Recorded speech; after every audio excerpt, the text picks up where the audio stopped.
So the ceiling fans got to go. The popcorn ceiling has got to go. It doesn't got to go, but it's going, mainly because this huge patch right here. And it's a little difficult to see, but it's about a ½ inch lower than the rest of the ceiling. It really stands out. So we're just going to get rid of it, get rid of all the popcorn, retexture the ceiling, and see if we can make that look better. One of the problems with this ceiling is that it's been painted multiple times, so it's not just going to scrape off easily. And ceiling, well, you can see right here, it's just hammered from where blinds have been installed and repaired and installed again.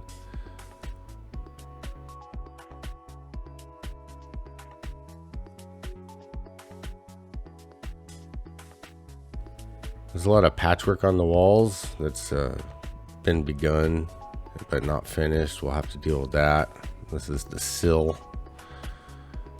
It's kind of ugly. Yeah, and this baseboard is hammered. Baseboard's always hammered. Look at these joints. Look how uneven that is. And yeah, one of the things I preferred if these were cut at an angle instead of straight on. The gaps are just easier to hide. And this is the closet floor. We're actually going to be putting in an epoxy floor here. Getting rid of this track. And this shelf, I was asked to salvage it. I was asked if I could salvage it. I said, yeah. I mean, new one would be better. They're like, just salvage it. So we're going to salvage it. But this stuff's going to go. All these lower shelves, they're gross, ugly. I don't know. Maybe they serve a purpose, but they're going. And yeah, this is getting replaced. It's kind of cool though. Yeah, Halloween all year. Anyway, it'll be sad to see that go. Let's see here. Here's the door. That's a big hole in the door that someone's put foam in. This is a cheap ass door. Should be replaced, but we're going to do our best to salvage it within a time limit and within a budget. And yeah, it's rough. Okay, I think right here is where we can see the whole jamb and casing is cracked. Someone kicked this in at one time and it should be replaced, but we're going to try to salvage it. That's the theme of this one. We're going to try. All right, behind the door we've got 2 big holes in the wall, and this one someone just slapped a bunch of mud in it and never finished dealing with that. And this one looks like it was started to be patched properly but not finished. They just didn't finish the patch. Yeah, someone just filled that with mud, which is fine, I guess. But that's what happens when you fill a big hole with mud. It dries up and cracks. And I'm getting dizzy right now. Oh yeah, we're gonna get rid of that thing. I've already removed the plate covers, but we got to get rid of everything on the ceiling, the vents, the smoke detectors, and that pretty much sums up the project. So we'll just fast forward through me removing everything. One thing I believe is real important when pulling anything off of walls or ceilings is to get some blue tape and secure the screws into the object so that you have all the screws later. I'm busting out my handy dandy oscillating tool from Harbor Freight. As I was saying earlier, one of the problems with the ceiling is that it's been painted several times. So instead of being able to just spray water on the popcorn so that it gets soft and scraping it off, I have to cut through the paint to get to the popcorn ceiling underneath, because the paint won't allow the popcorn to absorb water. So the plan of attack is basically to start at this big patch, start digging that out of there, and then we're gonna cut the popcorn ceiling with this tool, like I said, all the way around the room systematically, just to break that paint seal. This part of the job is very, very dusty. Yes, the dust will go through the cracks in the closed door and into the rest of the house, so if you're very concerned, you should seal that with plastic and tape, or have someone seal you in with plastic and tape. I've got the window open with a box fan, and I inadvertently put the box fan pointing in instead of out, so as you can see, it gets really, really dusty. So point the box fan out of an open window and make sure it's not blowing on your neighbor's car. But yeah, I'm working my way around the room, creating a lot of dust, and that's what it looks like after I've shaved all that popcorn ceiling with paint on it. Here's that big patch, and it looks like it was patched good, but they just never used seam tape, and then they just gobbed mud on top of it instead. That's the ceiling fan mount, and as you can see, it was actually moved at one time to be centered in the room, which I like. And I've made quite a mess. We've got to do some vacuuming. So starting in a corner and just using a hand spray bottle. It's what I had handy. I didn't want to go to Home Depot and buy one of those pump sprayer bottles. But I'm getting it wet. And it's just kind of a 1, 2, 3. You spray it down, wait a minute, and then scrape it off. And because we cut the paint seal, we were able to get into the popcorn, make sure the water gets in there and softens everything up. So it should scrape off quite nice. And just to reiterate, if your popcorn ceiling hasn't been painted, there's no need to do all that cutting. You can just spray it with water and scrape it off.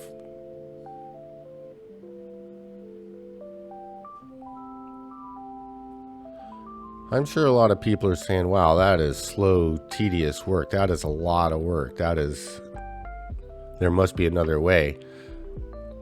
But in actuality, this only took me about an hour to do the whole ceiling. It takes a little bit to get going, but once you get going, it goes pretty fast. It's just one room, and an hour to scrape off some popcorn is not really unreasonable. See, I've got my cheap Amazon headphones. I'm just gonna play some rock and roll or maybe some trance music, get going on the ceiling. It might have gone a little faster if I had had a pump sprayer, but I probably would have got more water on the floor. So that's the trade-off there. And here's the aftermath. My ladder, my trusty 4-inch blade, and the floor. Vacuuming is in order. But this was the goal, was to get all the popcorn off the ceiling. We now have a ceiling with all the popcorn gone. We have this rough, finished, in air quotes, drywall ceiling. There's that big patch with no seam tape. None. Alright, so before we begin all the mud work of retexturing the ceiling, I want to go ahead and get the walls ready for all the mud work. Because if I'm going to be doing all the mud work, might as well do all the walls too. So that means we got to prep the walls. And it's really jacked around this door jamb and casing. And before we can fix the wall around the door jamb and casing, we've got to fix the door jamb and casing. So we're going to pivot towards woodwork for a little while. And while we're doing that, we're going to deal with all of the closet stuff because that is part of the walls. So I'm going straight at it with a utility knife and just cutting this bad caulk off of this door casing. I mentioned in another video that I only use a small slim snap knife for this sort of cutting, that a utility knife was too big and bulky. However, in this case the damage is so extensive, I'm not really worried about doing fine detailed work. I am literally cutting out everything that is bad, and I'm just committed to fixing everything with drywall mud and filler. However, the technique is roughly the same. I'm just trying to make parallel cuts to the wood and cutting the corners out as smoothly as I can. Just want to get rid of all the high spots and create low spots that can be filled. And you're just getting rid of all the bad work that someone else did, all the rough caulking and all the kicking of doors. So see, I'm on the ground. I've got my face in it. I'm looking at what I'm doing. And I'm cutting with that knife as parallel as I can to the flat surfaces of the wood, getting rid of all that bunched up rough caulk in that corner. Then going back parallel to the wall, I should be able to pull most of that out pretty cleanly. Now I'm kind of jumping around here with the iPhone because I am trying to document as much as I can. I do have a time schedule on this job, so I am just shooting this with one camera with my iPhone. Poor iPhone.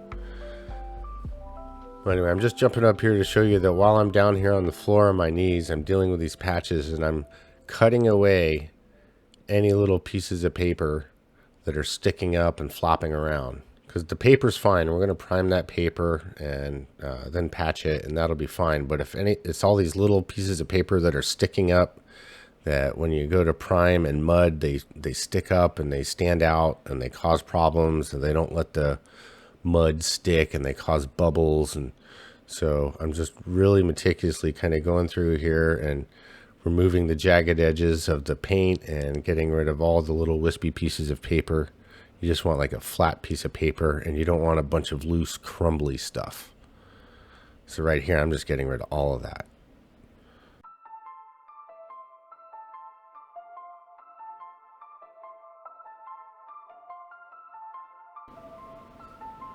So I'm basically cutting out the piece that I want to remove altogether, and then it should look at how it kind of pops out.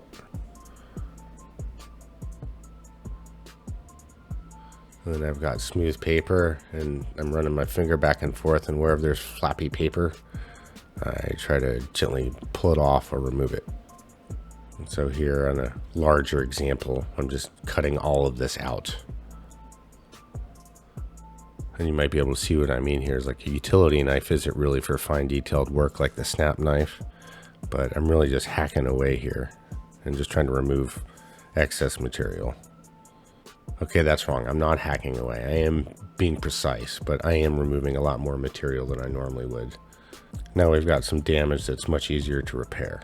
And right about here is where I start anticipating a lot of comments saying, oh, they should have replaced it, and this takes so long, and it would have been easier to do this or that. It's like easier is a relative term if you've got the tools and the experience. Also, easier doesn't always mean less expensive. And the fact of the matter is I spent about 6 days in total on this job, about 50 hours. And 1 week for a restorative paint job on a bedroom, including ceiling, woodwork, and walls, is not unreasonable. That's how long it should take. If it's done any faster, I would wonder about the quality. You know, the reality of painting is that it's 90% prep work. I'll spend 4 days prepping this room for paint and painting the whole thing from top to bottom 2 coats in 2 days. So anyway, we're moving on.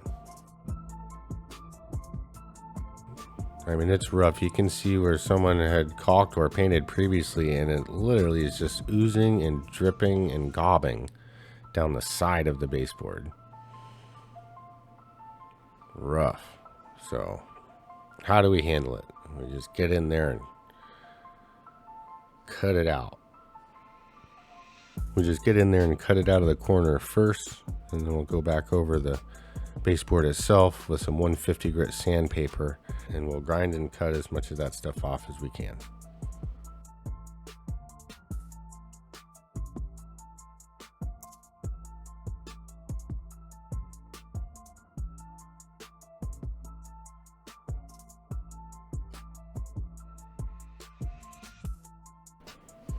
I love it when it peels off as you cut like that. It's very satisfying. Makes the day go faster.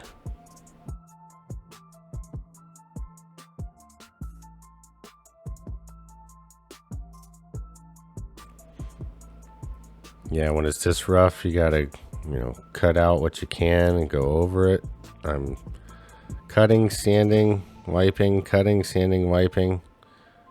Just getting more and more out of the way as I can until it's good. Until all the bad stuff's gone. We're getting rid of all the bad stuff that sticks up. And then after all the bad stuff that sticks up is gone, we're going to go through and fill in all the low spots. But you got to get rid of all the stuff that sticks up first before you go and fill holes. Making a nice pile of junk. See that paint strip right there? I'm just using my thumb and I'm just trying to grind on it extra. You could maybe shave it off if you had a straight razor. Most of the time you can just sand it off. Make that paint strip disappear with a little sandpaper. Anybody have corners in their house that look like this? Well, if you do, this is what you do.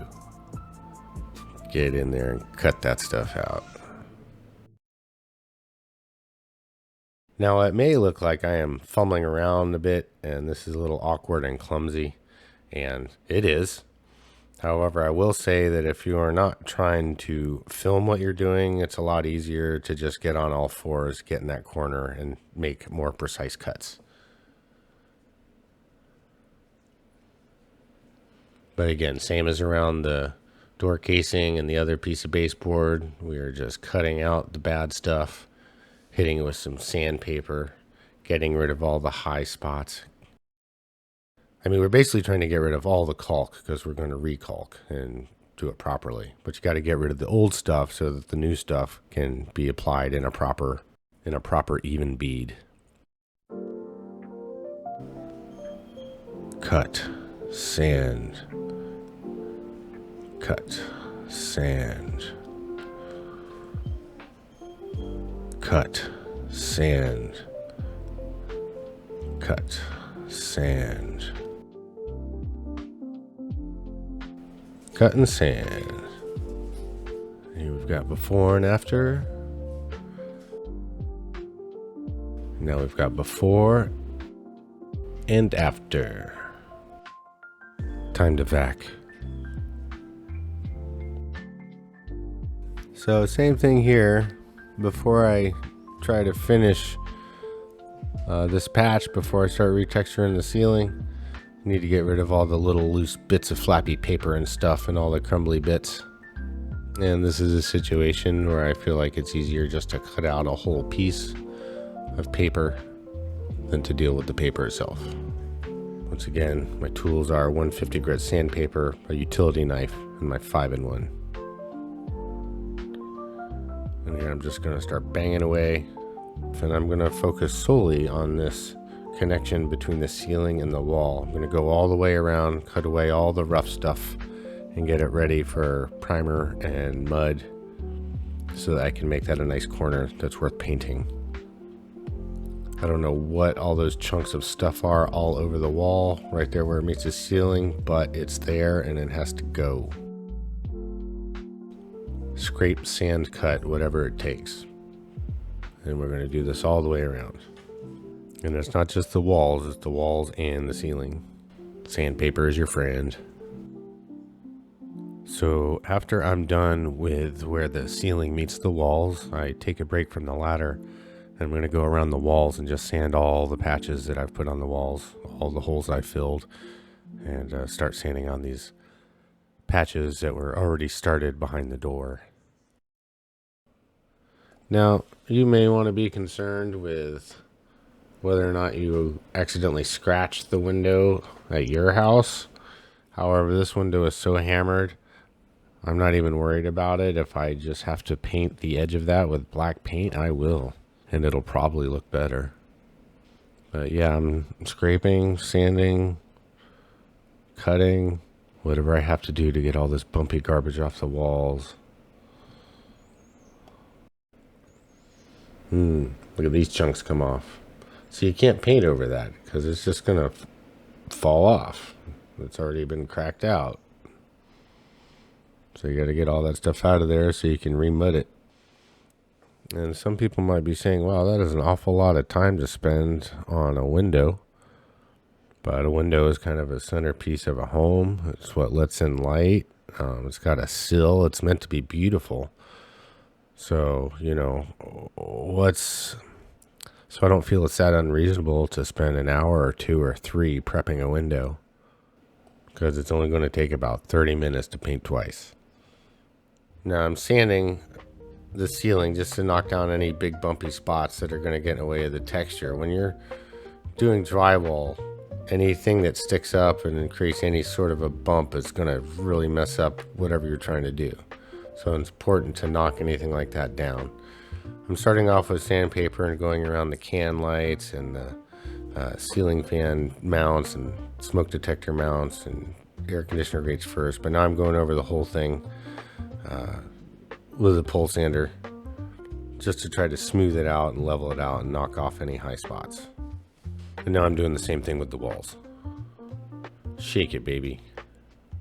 A lot of people do tie bow, high sand walls. By the way, I'm using 150 grit sandpaper on my sanding head. This is a good time to vacuum.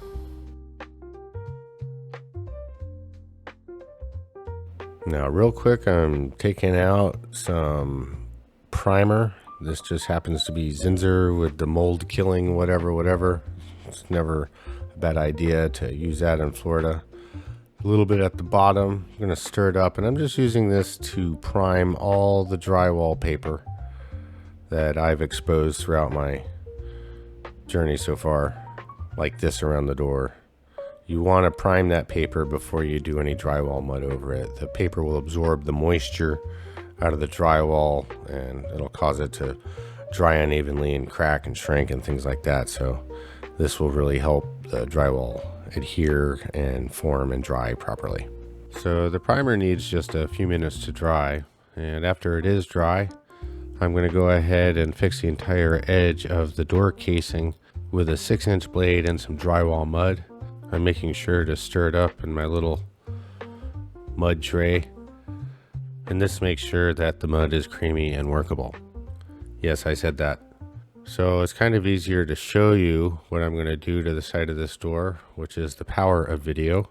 So what I'm going to do is take a small strip of mud on the very edge of my knife, and just like in the previous baseboard video, I'm going to come into the side of the door casing and I'm going to push in with the mud and then pull out, and I'm filling in all that stuff that I cut out previously, and I'm trying to fill it in flat and even all the way up and down. And I'm going to go all the way up and down the door doing this, and well, I'm kind of doing it in sections, but one of the main things to focus on is the way I smooth it all out with this up and down motion at the end here. So I'm pushing in and pulling out, pushing in and pulling out, pushing in and pulling out. Then I clean my blade, and I kind of just swipe up or down and try to smooth it all out and do it in sections and try to blend it in and blend it together as best I can. And after it dries, I'll come back with sandpaper, of course. But this is how the first coat goes. While I'm at it, I'll pack some mud into this giant hole behind the door. And let's not forget about this guy. And next I'm going to get some seam tape on this ceiling patch. And continuing on with my 6-inch blade, first thing I'm doing is just packing the seams with a layer of mud and smoothing it out, getting it nice and wide. You need a bed of mud to put the seam tape on initially. I'm using the paper seam tape. I'm also packing this joint where the wall meets the ceiling. It was pretty much broken out almost completely. You can actually see the gap a little bit from here. But I'm packing mud in both from the ceiling side and from the wall side so I can lay some tape on it. Lay some tape on it, I said. It bears repeating that this is a house painting channel and not a drywalling channel. This will not be the best seam tape job you've ever seen. There are other YouTube channels that highlight drywalling techniques, and maybe you want to check those out. Anyhow, the process goes something like this. Put mud in the seams, then you put tape on the mud, and then you have to kind of squeegee the excess out, but you're pushing the seam tape on as well. Just pushing it down real good, squeezing out all the extra. And then you got to get it kind of smooth. And you actually go over the whole top of the paper after that with a layer of mud. And magically it starts becoming part of the wall and the ceiling. Crazy, right?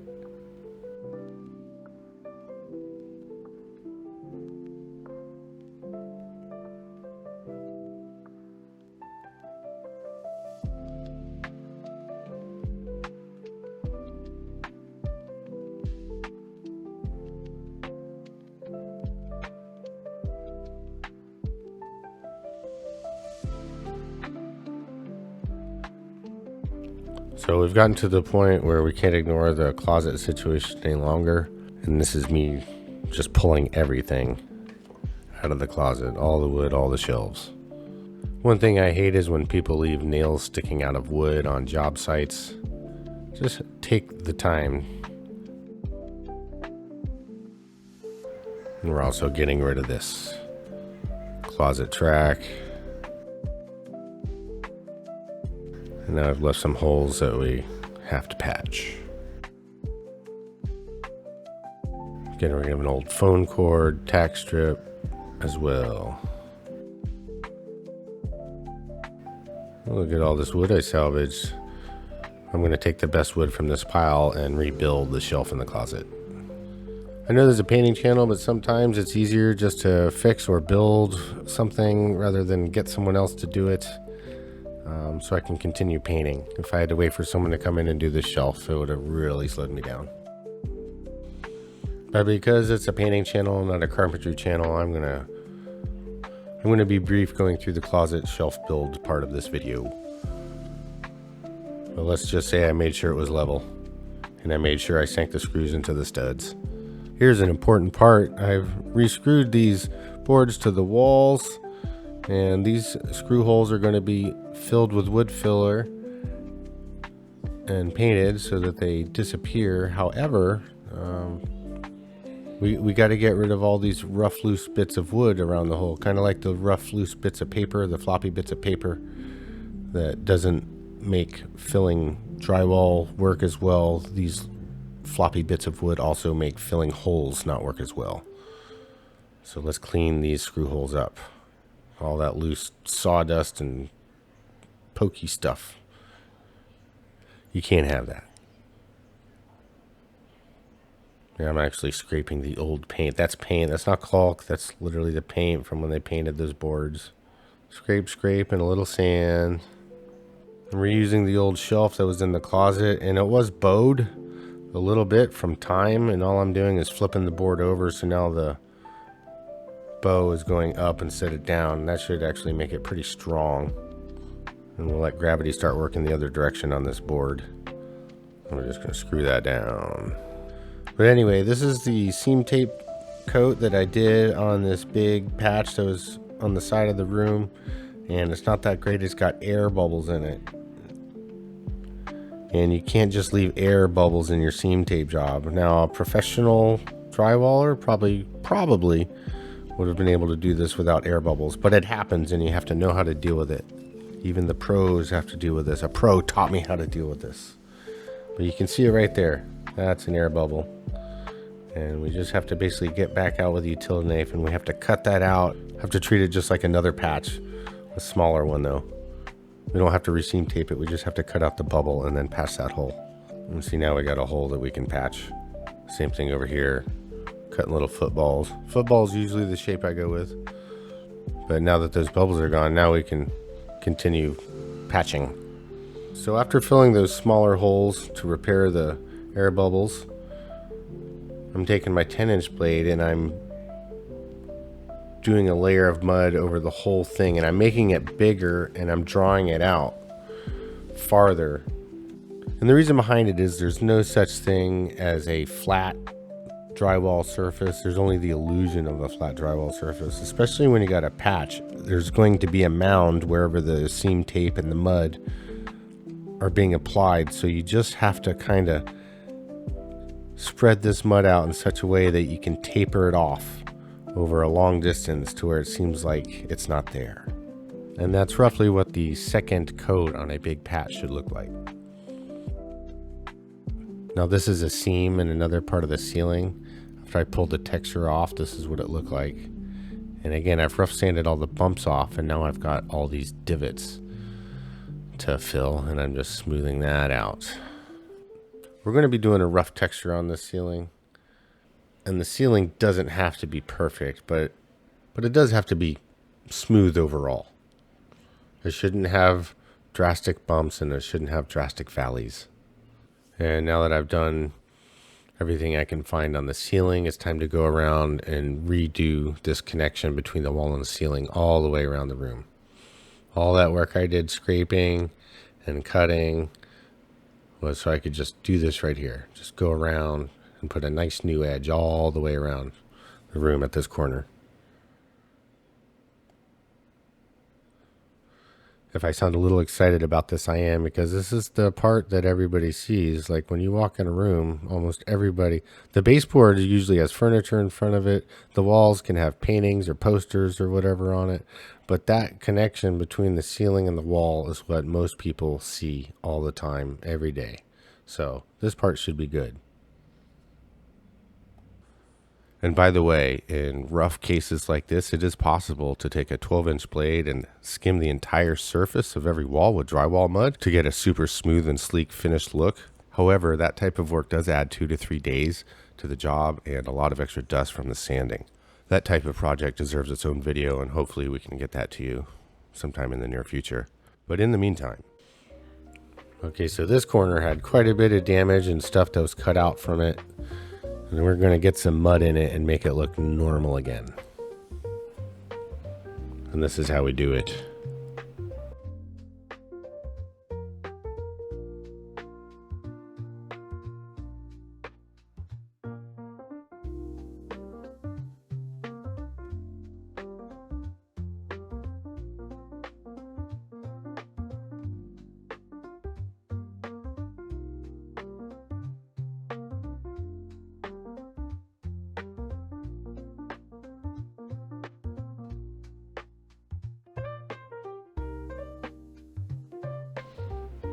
See, it's already starting to look better in here.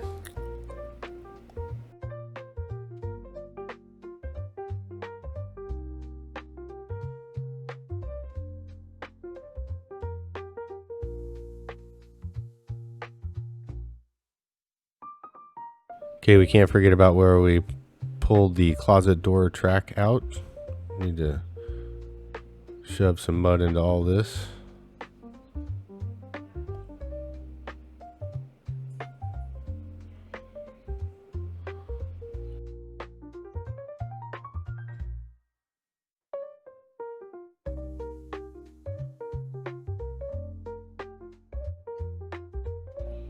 And then into the closet to fix up all the areas around all the shelves. I'm going to caulk these shelves. Now I'm going to caulk these shelves to the wall, so I need a nice prepped surface, a smooth prepped surface to caulk to. So that's why we're doing all this.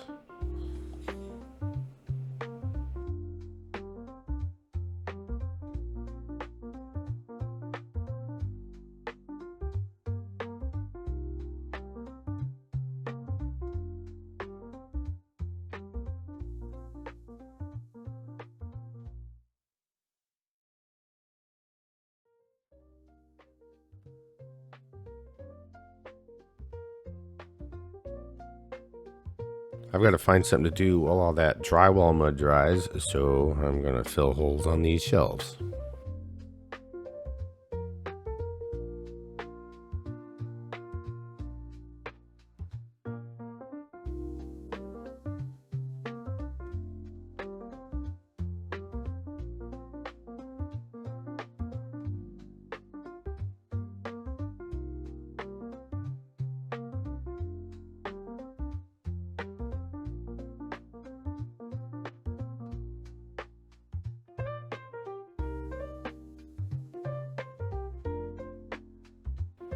And while we've got the wood filler out, we're going to deal with this cracked door jamb and casing.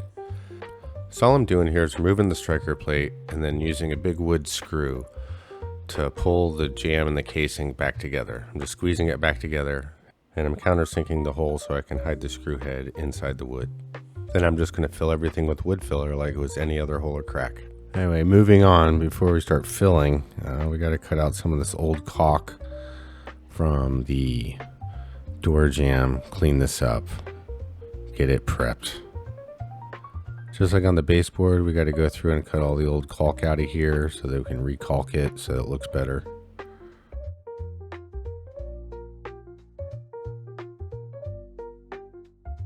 And now I'm taking my tiny little blade here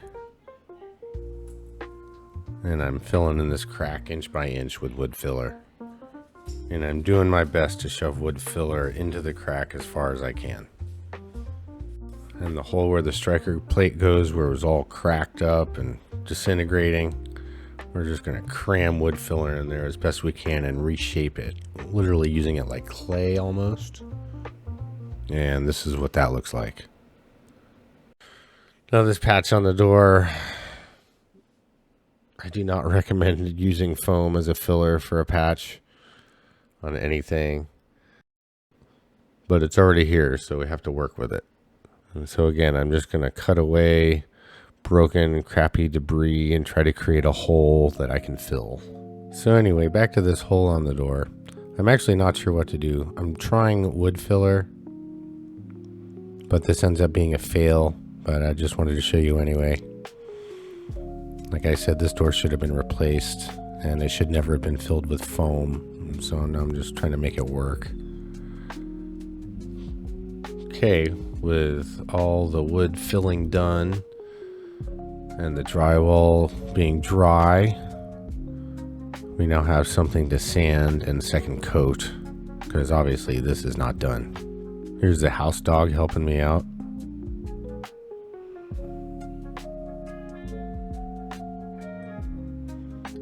And so the whole point of this step is to smooth all the big rough spots from the first coat of drywall, so that the second coat of drywall can go and just fill in whatever cavities are left. Get rid of the high spots, fill in the low spots. Get rid of the high spots, fill in the low spots. With big repairs like this, you got to do it in more than one coat. One coat will never do it. And here I'm starting another go around with the drywall mud. I'm just going over the ceiling, trying to find things that I missed. Now I'm going back over the closet jamb that I just sanded down.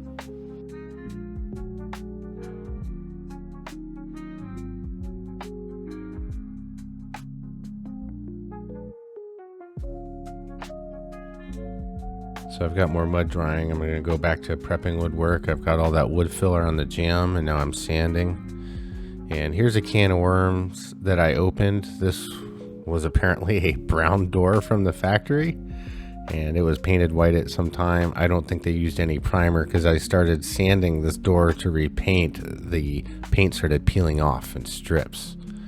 And just like with little flappy bits of paper, you can't have little flappy bits of paint either. But the problem is the paint just kept peeling and peeling and peeling and peeling, and next thing you know, half the door has got no paint on it. But you can't leave a loose floppy edge of paint, and unfortunately, because the proper primer wasn't used, there was a lot of paint peeling. And you just have to keep going until you can get to a place where the paint isn't peeling off anymore. No loose paint. Next step is to sand some of the patchwork that I've done around the door jamb. Got to kind of smooth in the patches into the rest of the wall. As you notice, I'm not going right up against the door. I'm starting at the edge of the patch and knocking off all the rough stuff. And then I'm just cleaning up just that little edge where it touches the casing. Then I go through and sand in the middle of the patch.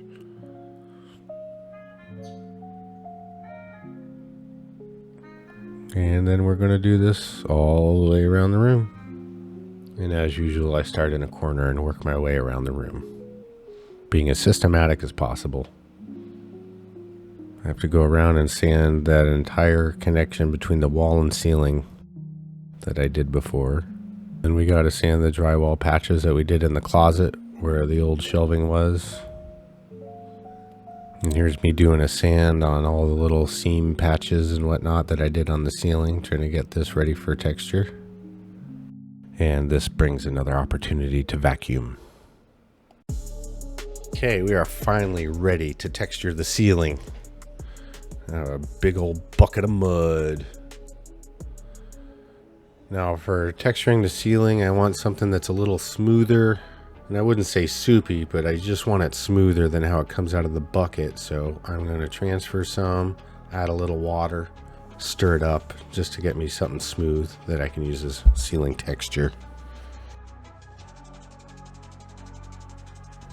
It's kind of hard to explain what I'm doing, which is why video is so wonderful. But basically I need to outline the entire edge of the ceiling, and I also need to outline every fixture, like this can light. So I'm trying to get a good even coat of mud started around all that, And then the gaps in between I fill in with just this erratic movement. And the result is what you are seeing here. Again, I'm not sure how to explain it. You know, one guy will come in and texture a ceiling and it's going to have a very unique look to it, just like a fingerprint. Another guy will come in, maybe just as experienced and seasoned, and texture the ceiling. It'll look similar, but it'll have a certain style unique to that person. So I actually very rarely get a chance to texture a whole ceiling. A lot of times I'm trying to match texture to whatever's there. So this is fun for me. And as usual, it's a little slow going in the beginning, getting the first corner started, but once you get going, it goes pretty fast. The idea is to put this haphazard texture all over the ceiling, but the edges of the ceiling and around the fixtures are smooth and consistent, because we don't want any funkiness near the corners or near the fixtures.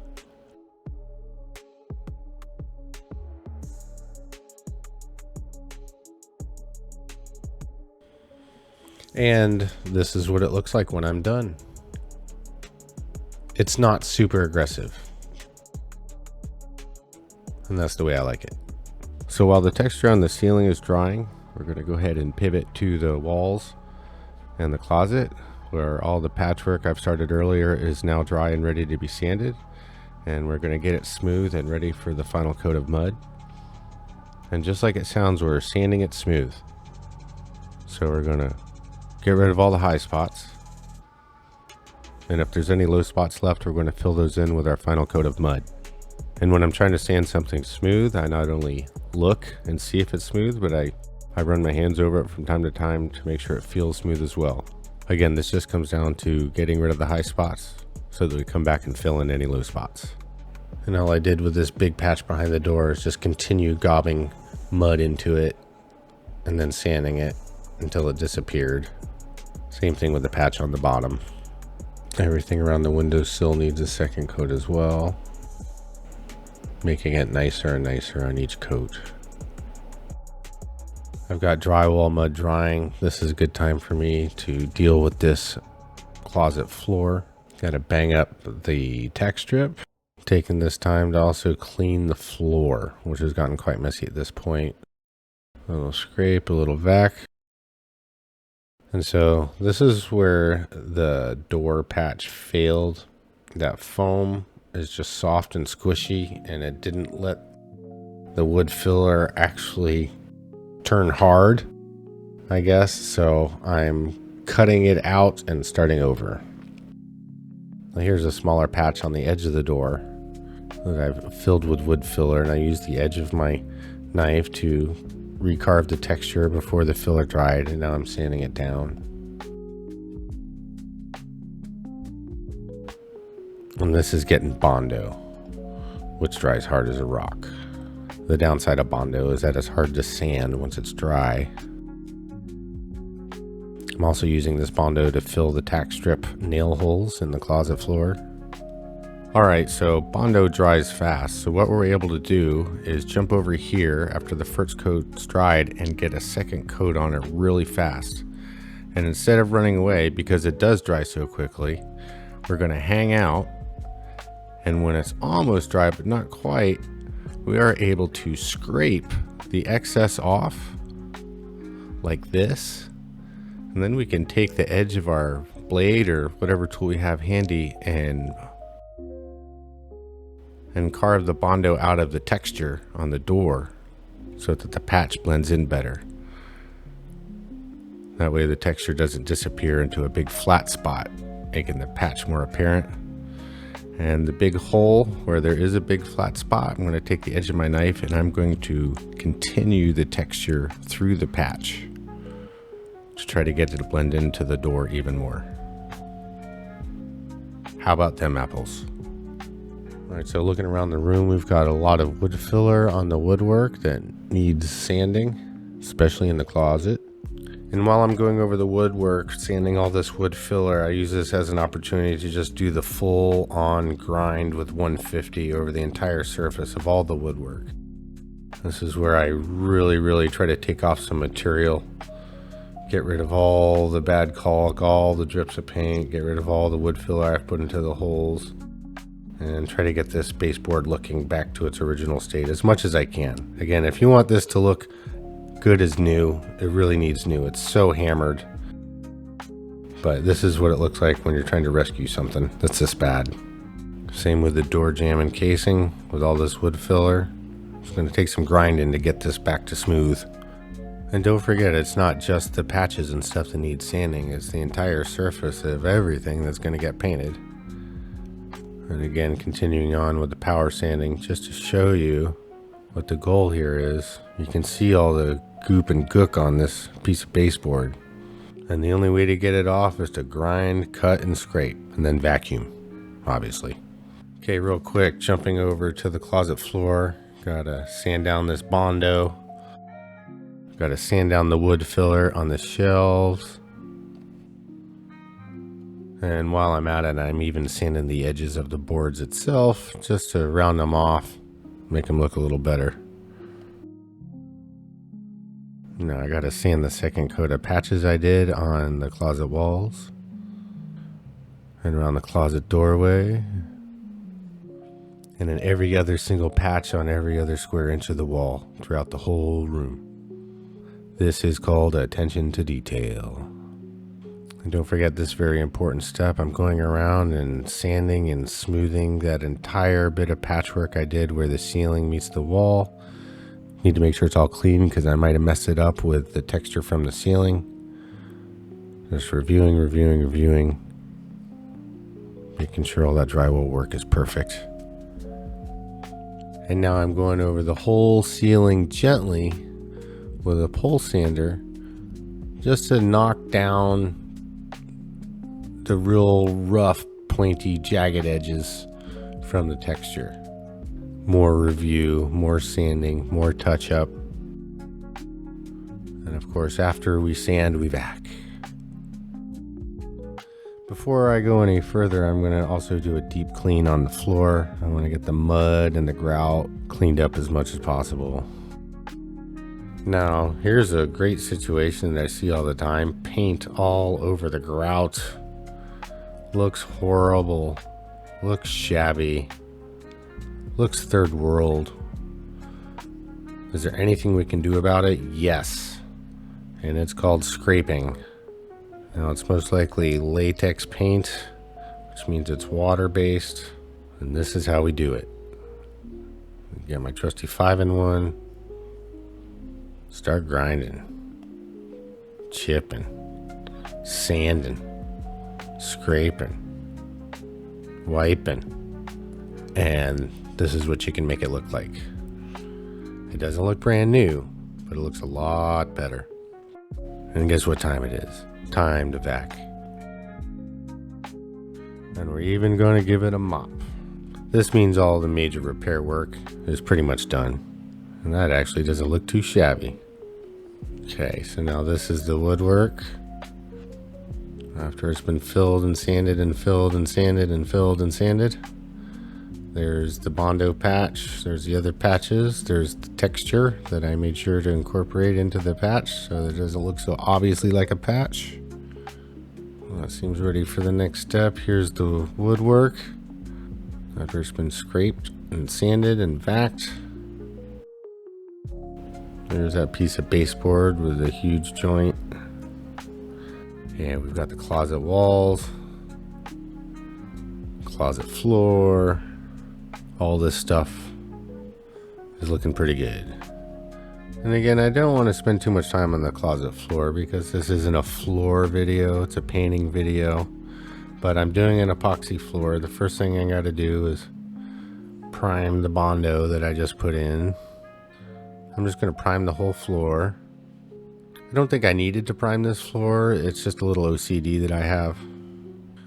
So the process for doing the epoxy on this floor I got from the Stone Coat Countertops YouTube channel. And they have a complete line of products to do epoxy countertops. And I'm taking the same process and materials that I would use on a countertop makeover, and I'm just doing it to this closet floor because I thought it might look cool. And there's the floor with the texture dried on. And the next step is just to mix together some epoxy. This is just tabletop epoxy. Various bottles I had laying around, and then pour it on. Again, I'm not going to go into super detail. You can go to the Stone Coat Countertops YouTube channel and get more information on that if you want. It's their thing. I didn't invent it. But anyway, that is now a finished epoxy floor in the closet. Looks like we still have more touch-up drywall to do around the edge of this epoxy floor. And here we are taking care of that. With that done, it's time to start masking everything off, which means we're getting close to paint time. And just like in my previous video, I'm going around and carefully sliding tape under the woodwork and being sure to knife it down, getting rid of any air bubbles and making sure there's good adhesion. The number one way to reduce paint bleed under tape is to knife it down. Again, sliding up under the wood, using my finger, really pushing down on the grout. It's a lot harder to avoid paint bleed over grout, but it's possible. And I'm systematically working my way all the way around the room, tearing off manageable pieces. And then following up with masking paper. And again, I'm using blue tape on the floor because blue tape goes on finished surfaces, and then I use yellow tape to stick to the blue tape. Now, you're probably not going to damage this tile floor with yellow tape. However, yellow tape is much harder to get off, and oftentimes you spend a lot of time trying to get the yellow tape off the floor. Sometimes you even have to use solvents to get the yellow tape off the floor. So again, I always use blue tape on finished surfaces, and if I have to attach something to the floor, I'll attach blue tape and then attach yellow tape to the blue tape. If it was a cement floor, if it was bare wood that hasn't been sanded or finished, fine. Now we're spreading out a drop, and we have a completely protected floor.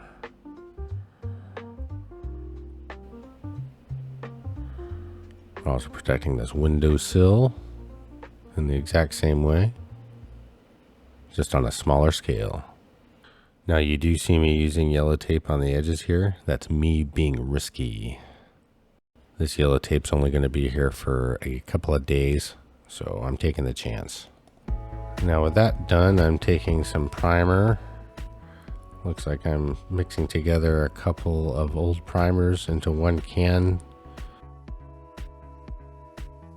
And I'm just going through and priming all the wood filler on all the woodwork.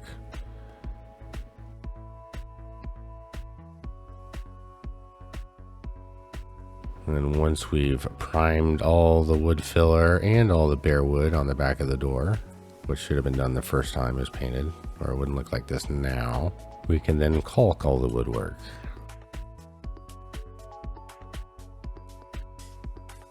It looks like I went ahead and just primed this whole door, because why not? Ah, this is satisfying. Priming this patch. Oh, look at it disappear. That's pretty cool.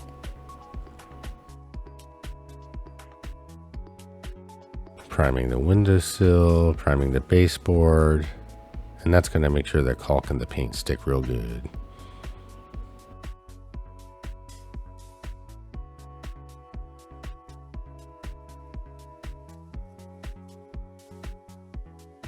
Now, time to prime everything else. I'm going to prime all the drywall using PVA polyvinyl acetate, which is your standard drywall primer. Nothing fancy. So now that we've got that stirred, I'm going to cut the room starting in the closet. So what I'm doing here is I'm literally going over every square inch of ceiling and wall with primer. There's patchwork everywhere. It all just needs to be sealed. I'm not going to spot prime all the individual patches on the wall. I'm going to just do everything, as you'll see. So that's me cutting all the corners I start at the top and work my way down. So I've done everything on the ladder. Now I'll do everything I can get from standing, going all the way around the room. And then it's time to roll it out. Starting with the ceiling. Look at all that go. And then the walls. Just getting it all. That's pretty satisfying. It's starting to look like a room now. Oh, back to this closet. Before I can finish priming in here, I have to finish sanding these patches I did at the bottom by the floor. Alright, here's the room after it's been primed. Amazing. I could almost stop now. But there's still more to do. Now that every surface has been scraped and filled and sanded and vacked and primed, it is now time to caulk. Today I'm using Alex Plus from Home Depot. I think you can also get it at Lowe's actually. And the first thing I'm going to do is just go around the entire room where the wall meets the ceiling and get a nice bead of caulk in that crack so that it paints even nicer. Again, when I caulk, I like to start in the corners. I've got a bucket of water and a wet cloth so I can constantly wipe my finger and keep my finger wet, and so I can constantly clean the rag. And if the water gets dirty, I change it out, and I'm pulling and smoothing, I'm trying to fill the gap, and again using a wet finger to smooth and pull out. And after that's done, I move on to the woodwork, particularly this closet shelf. Ooh, it needs it bad. Again, starting in a corner, and I'm using the caulk gun to inject caulk deep into the crevice between the wood and the wall. And then I'm using my finger not just to wipe away the excess, but to push in the caulk into the crevice and wipe away the excess. You want to fill the gaps, not just cause a bridge across the gap. Caulk always shrinks a little when it dries, so something to keep in mind. And again, I'm recalking around the window. All the caulking that I cut out now being put back in, hopefully better than it was before. And apparently I didn't film it, but I also caulked around the door jamb and the casing and all that woodwork associated with that.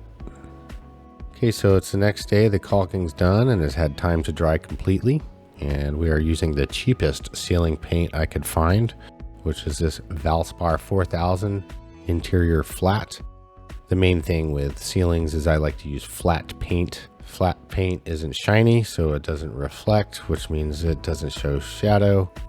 Again, the woodwork is the star of the show. The ceiling should actually be something that's muted and diminishes.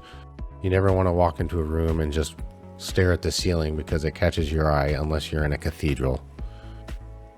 But anyway, like anything, we start with a cut around the edges and the light fixtures, and then we roll it out.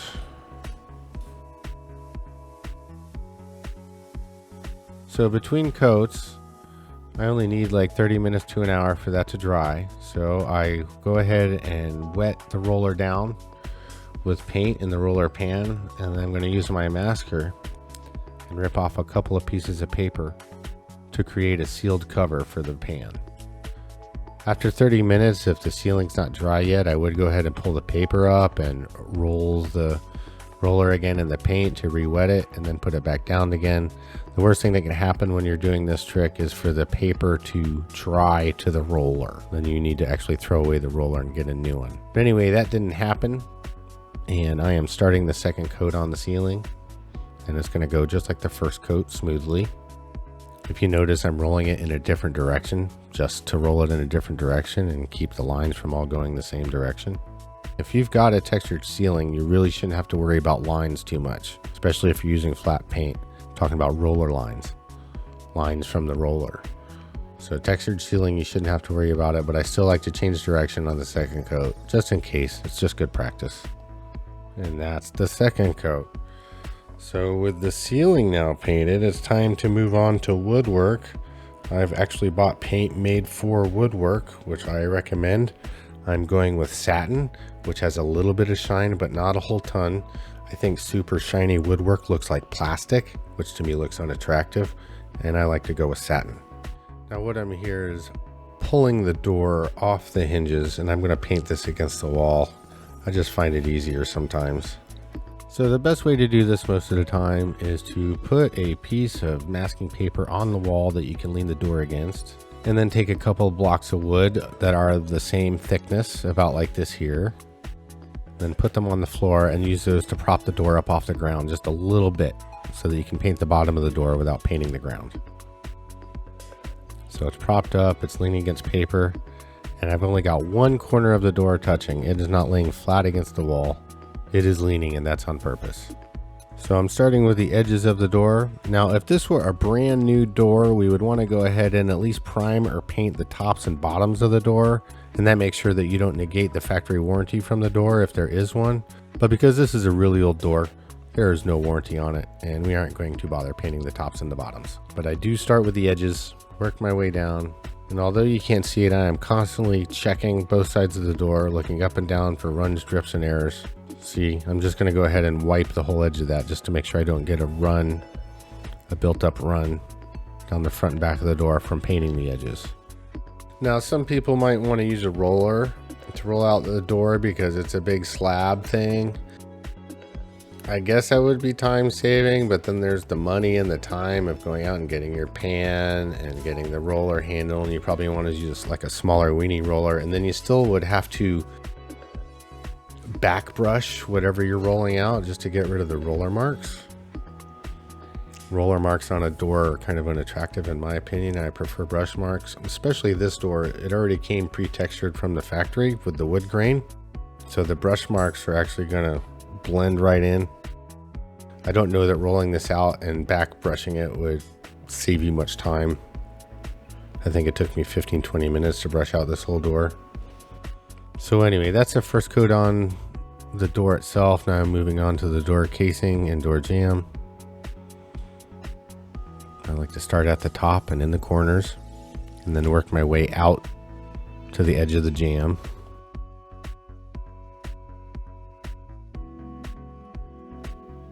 And then moving on to the closet shelf. And then last, you always want to paint the baseboard last. You can pick up all kinds of dirt and debris painting the baseboard because you're right next to the floor, and you don't want to bring that up onto the door jamb, the door, the shelves. Always paint the baseboard last. Now here I am painting the windowsill trim with the baseboard because I forgot to do it before I started the baseboard. But no worries, it's just the first coat. And just a quick update on the ceiling. It is finished. I've put the can lights back in the way they should be. The ceiling fan has been removed permanently, and we've just got a plate over where the mount used to be. The air conditioning register is back in, the smoke detector is back in, and this is what the finished textured ceiling now looks like. For whatever reason, I failed to record the second coat of paint on the woodwork. However, I can tell you it was an exact repeat of the first coat. So now that the woodwork is done and has had time to dry, we're going to go ahead and start masking off the woodwork so that we can paint the walls. So let's go ahead and get the door out of the way and get ready to paint some walls, which includes putting masking tape on top of the door, on top of the windowsill, on top of the closet shelf, and on top of the baseboard.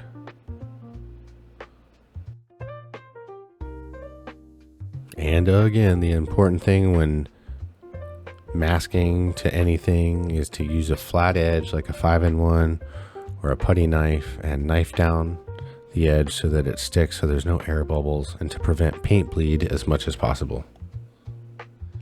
Continuing the masking, what do you do when you get to a corner? Again, we just use our handy dandy 5-in-1 tool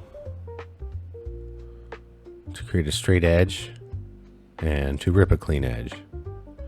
Now you have a second piece with a clean edge ready to continue the corner, going the other way. And now we just start on the next section of wall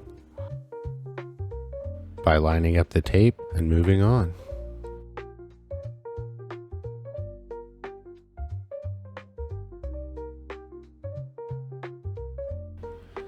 And don't forget, we need to put a little piece of tape over all the switches and sockets and fixture-like things.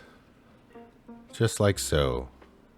Alright, for wall paint, we are using the cheapest eggshell paint I could find. That was this Valspar 4000. And this is how I paint a room. I'm going to start by cutting. I'm going to start in a corner like I always do. And notice how I don't go right into the corner with the paint. I get some on the wall first, and then I'm kind of sneaking up into the corner. But I always do that. I'm putting some on the wall, a little bit below the corner, and then I bring it back up into the corner. And cut my straight line. The main thing is to spread it out and make sure there's no running or dripping paint.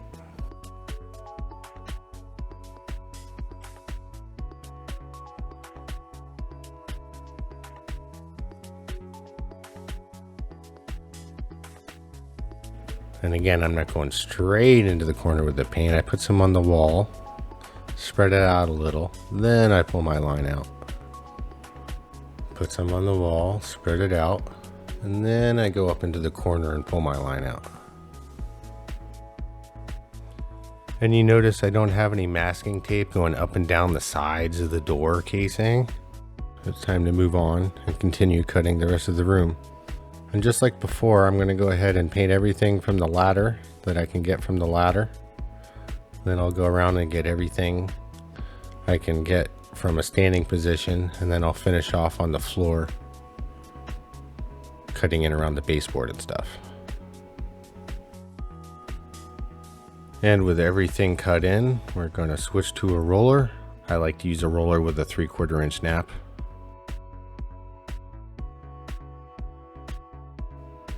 Now that I've got the roller out, I'll start with the smaller, tighter spaces like the windowsill and the closet, and then move out into the main room from there.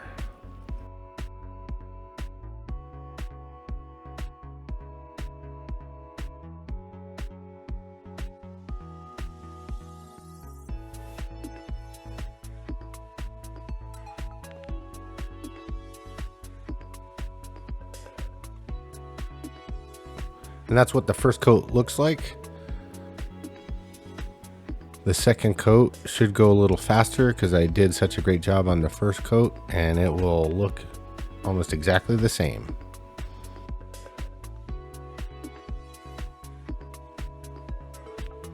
And after a little time goes by, it is time to demask, which means pull all the tape and all the paper, clean everything up, put the door back on, all that good stuff.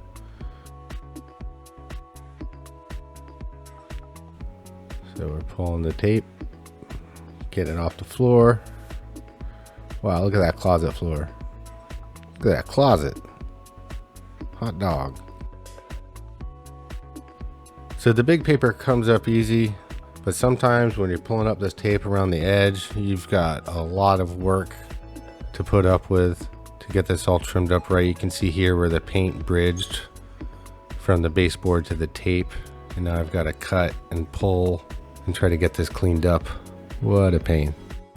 We actually do have some paint bleed on this one, and it's pretty easy to fix. You just get your 5-in-1 along with a wet cloth wrapped around the end of it, and then we can just rub that paint off like so. And we do this all the way around. And here we have the final product. I think it's safe to say that it's been a successful rescue. Here's before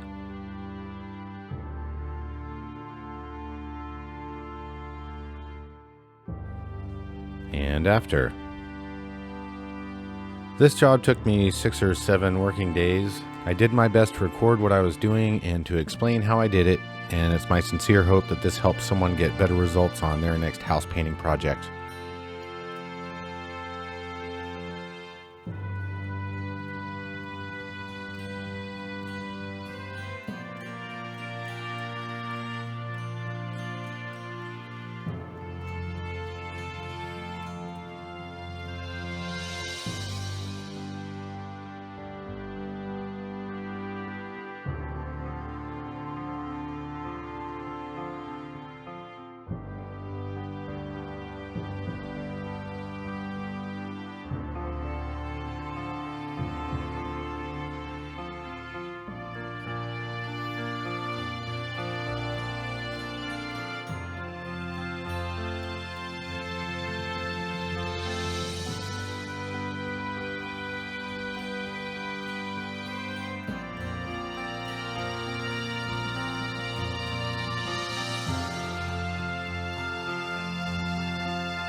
Thanks for watching. If you received any value whatsoever from this video and would like to see more being made, hit like and subscribe and/or support us through our Patreon link in the description box below.